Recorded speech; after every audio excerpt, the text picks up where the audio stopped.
Hi, my name is Sarah Bratcher. I am a CPA who specializes in bookkeeping for real estate investors. I'm also a real estate investor myself. We have some long term and short term rentals. And we've recently bought a laundromat, and I want to take everyone through our buying experience. We've owned it now for 7 weeks, and just kind of take you through what everything happened while it's fresh on my mind. And then, of course, I'll do an update in maybe 6 months or so, and we can see where we're at there. Before we go into anything, the only reason we not the only reason, but our biggest decision maker in buying a laundromat was we needed to offset tax burden from a large severance my husband received for his job, laying him off after 23 years. They closed down his facility. So we weren't looking for cash flow on this one. Appreciation's always nice. This one that we did buy, it did come with the real estate, and it wasn't a lease option. So if you're looking for lease option information, I don't have that for you. Not familiar with it, but there's lots of resources out there. Jordan Berry Laundromat Resource is the premier. This is when we first looked at the laundromat. There's 12 washers, 6 on this side, 6 on the other side. It does have a bathroom here.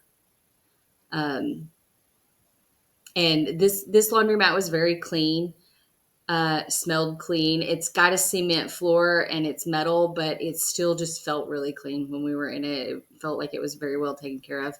6 more washers over here and 10 washers there. 2 washers are broken and 2 of the dryers are broken. This once had an arcade room. None of these arcades were working correctly and would need, a full-time attendant for coins or like the pool tables. The balls would get stuck. This is the little office area, and this is the back where the dryers were. Very clean, very very tidy back there and everything. So yeah. That is the property when we first looked at it in January. Timing wasn't right. We didn't know the exact date my husband would be leaving his job. We knew it was most likely within the year, but we just didn't feel like the price point and everything was where it needed to be, and we weren't in the right place in January. So we, about April, I saw that it was still on the market. We had a final date for my husband's job at that time. So we decided to look more into it. And this was the 2024 profit and loss report that we had gotten. It profited a little bit, and always with cash business. And if the prior owner ever sees this, I'm not accusing anything, but you get the cash in and it's easy to just go ahead and pay your expenses. So we're never certain about the business income. We can only speculate. But the one thing about this, and I'll show you later, but was the income seemed to increase over the years. So we felt like it was at least there, but we weren't quite sure with the cash business. You can't be sure. Anyways, this is what it looked like, and we were like, okay, we can deal with that.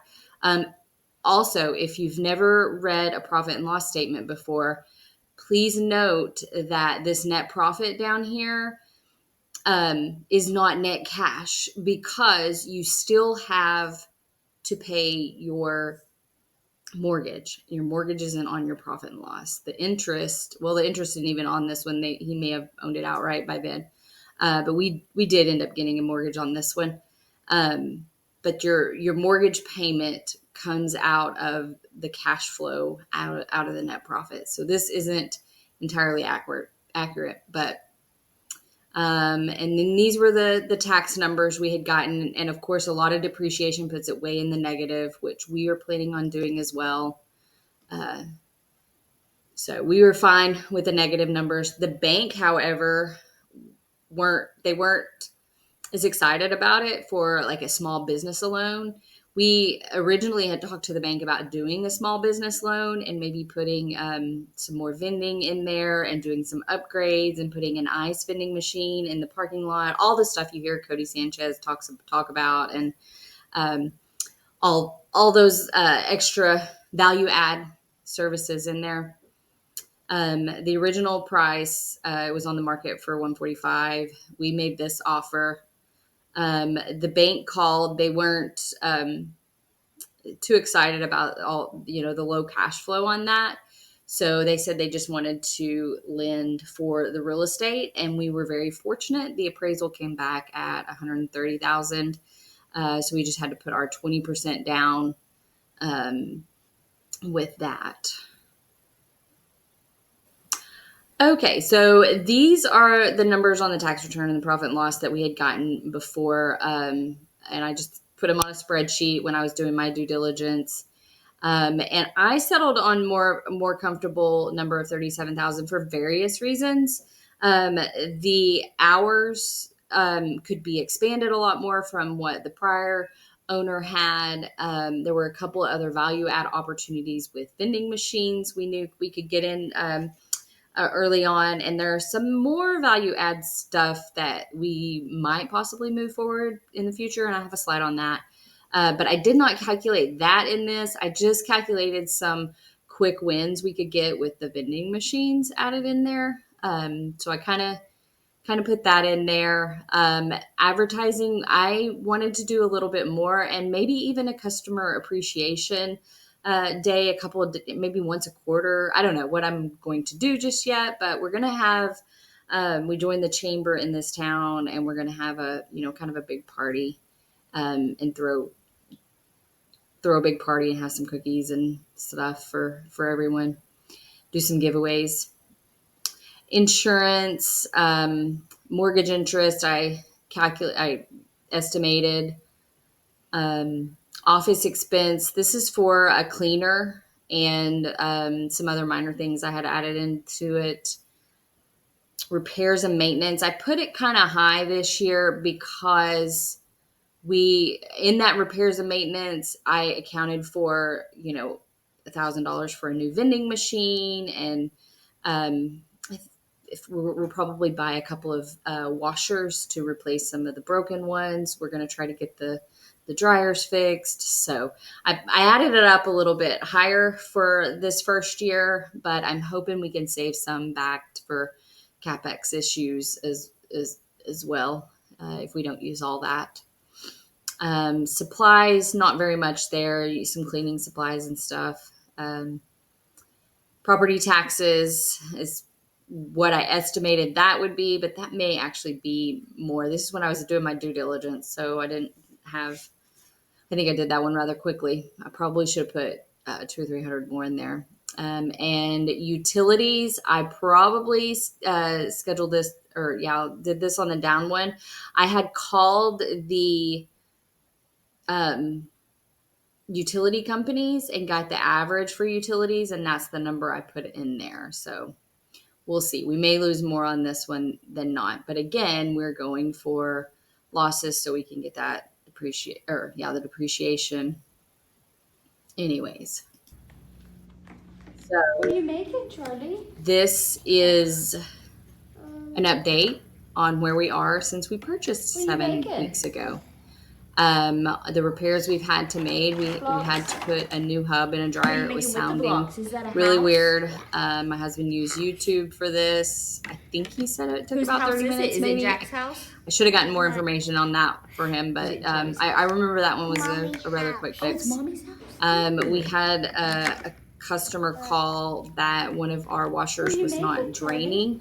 It was one of the older ones, and my husband found the parts for $150, and he used YouTube. It took him about 2 hours to change this one, give or take, maybe a little bit more. But he did a lot of other stuff in the process while he was doing it. Is it Jack's house? Calculating all the time he spent that day on it. But oh, it's Mommy's house. Thank you. We had a quarter stuck in a washing machine. And now that I'm thinking of it, I don't think the quarter was actually stuck in there. The quarter was going straight to the return, and so you couldn't get a quarter to register. We tried to YouTube it. We took apart the washer as we knew best, and Whose kind of house is fiddled it? Is it around with Jack's it. Probably house? wasn't the wise decision, but it was just something we just didn't feel comfortable it's moving Mommy's house. forward with. So we called the appliance repairman. Their charge for our area was $350 just to walk in and talk to us. It took him about 5 minutes to fix it, but he did teach us how to fix it so we can fix it moving forward. And maybe my husband starts a YouTube channel and puts stuff like this on it. So, because we didn't find anything on there. Is it Charlie's? And then we had a customer accidentally break the latches of 2 of the washers. It was a customer that had to put a chair in front of the thing to. I don't think he could stand very well. It was a complete accident. It was really fluke that both of them happened. But anyways, they were $15 each. Don't have repair time because we haven't actually repaired that yet. Is it Jack's house? We had to order them on Amazon. We couldn't find any local to us, and I think they'll be here this afternoon. So, anyways, we'll know how long it takes. I don't think it's going to take long. It looks like you just screw them off and screw the latches onto their front-loading Speed Queens. That makes it different for you. What are you making? Coming soon, we are ordering 2 new top-loading washers. That has been requested by some of the ladies. They like the agitator. All of our washers right now are front loaders, so that's was important to when we were getting feedback from the customers in there. 1 oversized washer. We haven't ordered this one yet. We're still doing more research on the oversized washers. All the equipment in the laundromat when we purchase it are Speed Queens, and I don't think Speed Queen makes an oversized washer, so we are doing a lot more research on what to add. Is it Jack's house? And we'd like to do the laundry card kiosk that accepts cash or cards and get rid of the quarters. And I could talk about this for a while. I should have had a slide dedicated to this, but you can find lots of YouTube channels of people talking about the card kiosk and using the laundromat card. It eliminates the quarters that you have to keep in track What are you making with the blocks? Is that a house? And you do a lot more with it. You can put it on your vending machines. Is it Jack's house? You can put it on any arcade machines if you want. Is it Charlie's house? It allows you to have more of like a rewards program. And you can, like right now, Sundays are our busiest days. And I think there's a 3 or 4 hour period there where I see people leaving with their dirty laundry and I don't see them returning. So we're missing some customers on Sunday. So I'm hoping the 2 new washers might help that some. But also with the laundry card kiosk, you can reward people for doing their laundry on your lowest producing days. And you can also, like, maybe throughout the day scatter it, because Sunday evenings are dead, but Sunday afternoons are, tight.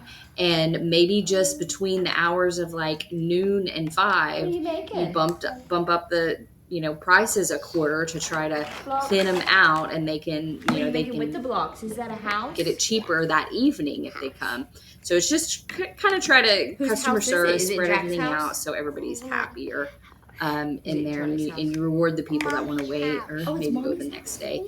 But also you can present to them, and you can have contact with them. So they put an email on file, and you can email them and say, hey, Tuesdays are now. You get a $2 credit on dryers if you pay for a wash, and your laundry card recognizes, hey, you just put money on a washing machine.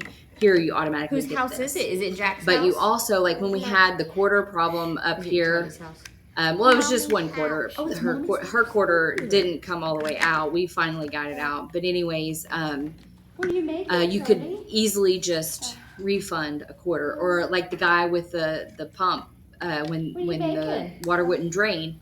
Instead of having him meet him for the $2, we could have just put $2 back on his card and not had to physically been there. We want to operate this from afar. We don't want to have someone there constantly. I think a lot of people like to wash their clothes without somebody overlooking them. We like that autonomy there, but we also want to have great customer service with them as well. Some updates we've added. We did put a Wi-Fi magnetic door lock on, so we didn't have to physically be there to lock and unlock the doors. We can do it from an app as well, and it's on a timer. We put Wi-Fi plugs on the open signs. We put Wi-Fi light switches, and all of these are app controlled. And we are not happy with our Wi-Fi light switches. They What are you making? kind of go offline quite a bit, and not sure what we're going to end up doing this right now. We pretty much just leave them online, but we have some options to change that up. We just need some time to actually buy something and to do, and a couple of our options we're going to have to do a lot of electrical work and rewiring and stuff, so we're still thinking on all that. We took out all of the old arcade games in the big room. I think you saw the video at the beginning. We got about $1,500 from selling all them. With the blocks, is that we added a phone charging station. Put some chairs in that big old arcade room. And we put some blocks right here. My daughter's playing with them right there. Because every time I would be in there and there were kids be there, they were always screaming. Mom was annoyed, and I was like, okay, if we want Mom to comfortably finish her laundry with us, we need to help with the kids. So we got these big blocks that we can easily disinfect. What are you making with the blocks? So is that a house? Hopefully don't spread too much germs or anything with that. Whose house is it? Is it and the Jack's phone house? charging station, because I did notice there was a lady in there one day, and her battery died and her kid just melted down, and I was like, oh my gosh, and they were going to have to go to the car to recharge it and everything. So that was when I was like, and the phone charging station, I think it was like $100. It wasn't that bad, and I was like, that's a good value add for us. We added a vending machine. We bought a used one. They have brand new ones, but we weren't sure how.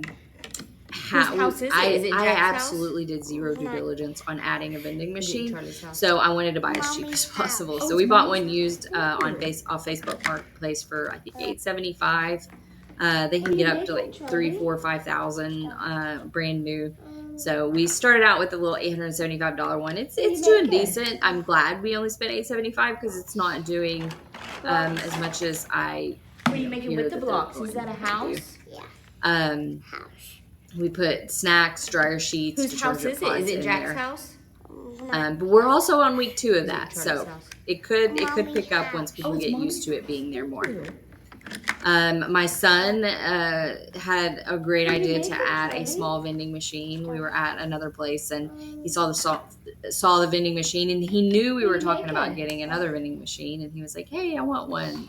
Or the kids would like to play with stuff, and so we wanted bouncy balls in there. We put bouncy balls, gumballs, and Skittles just for 25 cents Whose house a piece. is it? Is it Jack's house? Pretty good. Like for this little machine that we bought off Amazon, and all the supplies and everything, we're less than $350 in for this whole setup, and he gets $15 to $20 a week from that little machine, so it's a pretty good return. So he's got himself a good little side hustle going there. And this one, I just wanted to mention this one because I've out of all the podcasts I listened to, and people may have said it somewhere, but is it Jack's house? A DeWalt battery powered shop vac, the handheld, made a huge difference for me when I was cleaning it, cleaning the washers out, because we have front loader washers, and they can get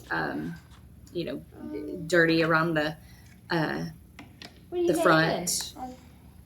I'm losing my words on what that is. The silicone there where you have to get out there. It gets gunky and dirty. So whose house is it? Is it Jack's house? To do that helped immensely on cleaning things. I love cleaning it now. The first couple of weeks before we got that, it was just so annoying to clean, but now that we have that, it's better. We changed the hours to 7 days a week, 7 a.m. and I put 10 p.m., but it's actually 9 p.m. I don't know why what are you making with the blocks? I put that, Is that a house? 10 p.m. on there. But we have that. And once we get the laundry card kiosk, we have a certain revenue point we want to get to before we purchase we recorded about $15,000 for the kiosk and all the little the machines that go on the actual machines to make them run. And then we'll have to figure out how to put them on. That's not including labor and installation, which hopefully my husband can figure that out. Blocks? Is that a house? I'm not sure yet. So, but we'll keep the doors unlocked this time. But when we get this, the laundry cart will be able to open the front door as well. So it pretty much will be 24/7 by then. So, and here are some big questions that I've gotten when I tell people that we've bought a laundromat. These are some things that we have gotten from several people now, actually. The financial documents to request. I would request the 3 years tax return, balance sheet, profit and loss, maintenance logs, and the average utility bills. Balance sheet, nobody's probably going to hand that over. People like to keep that closer, but the tax return and profit and loss are usually pretty standard. What they give over when you're interested in making an offer. Maintenance logs, we did not get anything for that. And the average utility, we did not get anything for them, but I was able to call the utility company, give them the address of the facility, and they gave me the 12-month average of what the bills were. What is the biggest rookie mistake I made when purchasing? And I think that was not having a transition plan. To be honest with you, we were having, the bank was having issues with it being a loss. And I was like, literally 2 days before closing, I didn't think we were going to close because I thought the appraisal was going to come back terrible, the way he was talking to us and everything. And I just kind of didn't think it was actually going to go through. And so I should have had a better transition plan to take over quickly and to make it go smoother and to prepare myself and to tell my husband. Again, we are active participants in this laundromat, so we can get the depreciation against active income as well. So I should have planned better. I'm a planner. I'm a researcher. I figure it all out. But that was the biggest mishap that I had throughout the purchase of it. And even with the repairs that we've had come up and everything, it's actually been a very smooth process for us. Knock on wood. We've been able to problem solve rather quickly. Our clients and customers are super nice. They're super understanding. They have been so kind to us. One thing during all this, and this is in a smaller town, so everybody knows everybody, and we are coming. We don't live there personally. We live a few miles away, and so we wanted to make sure that customer service was still number one for that. And we want to, get to know our customers and, just not rock the boat much. And, we were absolutely adamant that we weren't going to raise prices when we got in there. They are literally the lowest prices in any laundromat I've been in 30 miles around. So there is room to raise the prices, but I don't have the need or the desire to right now because they trust us so much. And since we have widened the hours, there are more people coming in the evenings, and revenues have picked up from that. So I want to gain people's trust and make sure we can do that. And I would rather increase profits or increase revenues in other ways by adding more services or the vending machines, putting more machines in, fixing some of the old machines and doing things that way, and getting to know them a little better. And plus, when you get the kiosk machine, you don't have to go up a full quarter. Like, even if we just bumped it up like 10 cents a wash or something, I think it would make a huge difference and allow us to get more washing machines quicker. But until we get better numbers in, like 7 weeks in, I don't feel like we have steady numbers to see, like, project how many washers we should actually add and everything just yet. So we'll keep on trucking on it. And red flags to look for on the financials. As a CPA, I look at financials many times every month. I have 20 plus, almost 30 clients now, and I look at all their financials every month. And this is what I would look at on the tax return or the financials, the profit and loss that they send you. Inconsistent or missing reports, that of course is a red flag, because you just won't have accurate information. Again, this is a most people have cash only business or cash only laundromats right now. If you buy, you'll probably have a cash only, unless you found one that's already been upgraded to a kiosk system or a brand new one if you're building that. Anyways, inconsistent or missing reports, it's hard to qualify them and everything.